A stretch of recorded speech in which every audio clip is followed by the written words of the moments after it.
Thanks for watching, guys. Magandang hapon mga kuyates.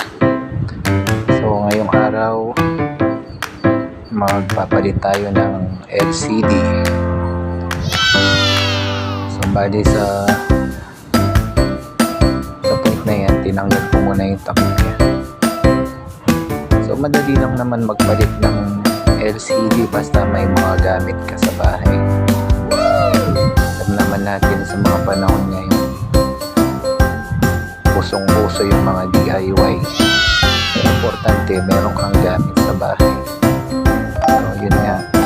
Tinanggalan ko na yung mga tornilyo niya. Kailangan lang tayong maging maingat dahil medyo sensitive yung mga cellphone.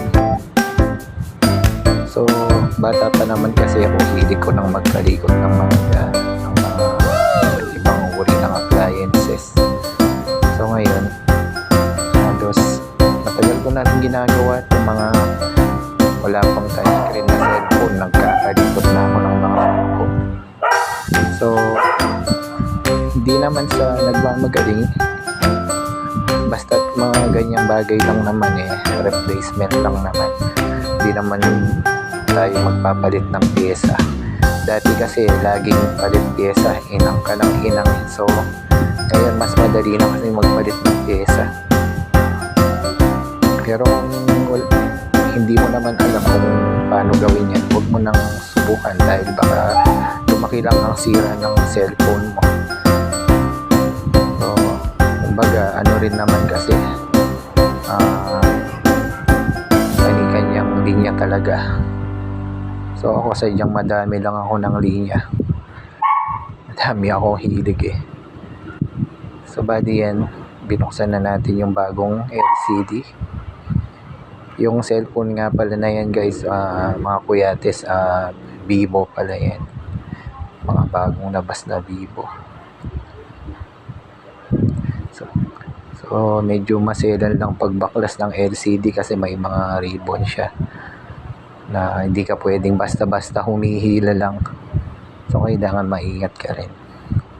Tapos yung mga touchscreen yan, yung mga fingerprint niyan nasa gilid.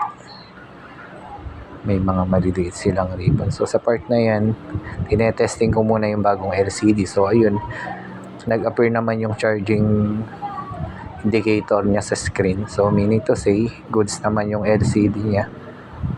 So bali, tatanggalin muna natin ulit siya.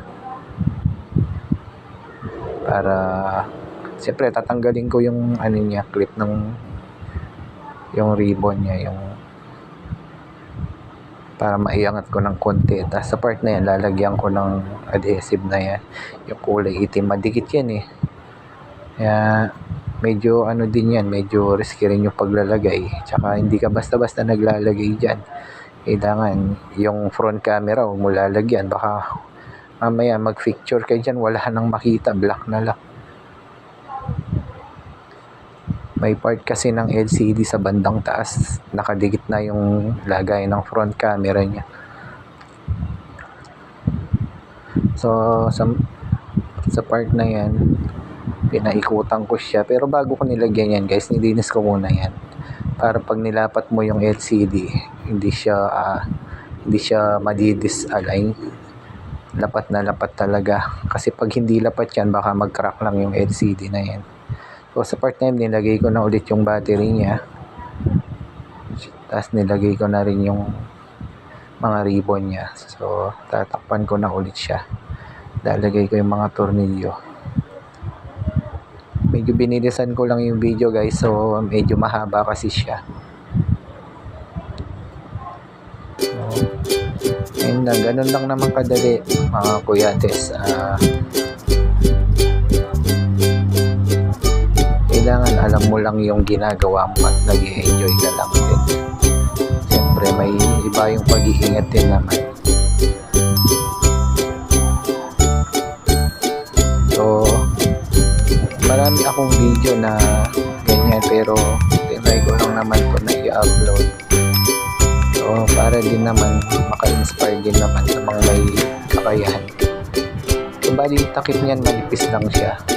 Kasi iba-iba yung pagbubukas ng cellphone yung part na kasi yan ba, kailangan mabaklas muna yung manipis na parang pinaka-back cover niya sa tapos didikit lang yan ulit. So yun lang guys sa part na yun, tapos na yung ano natin.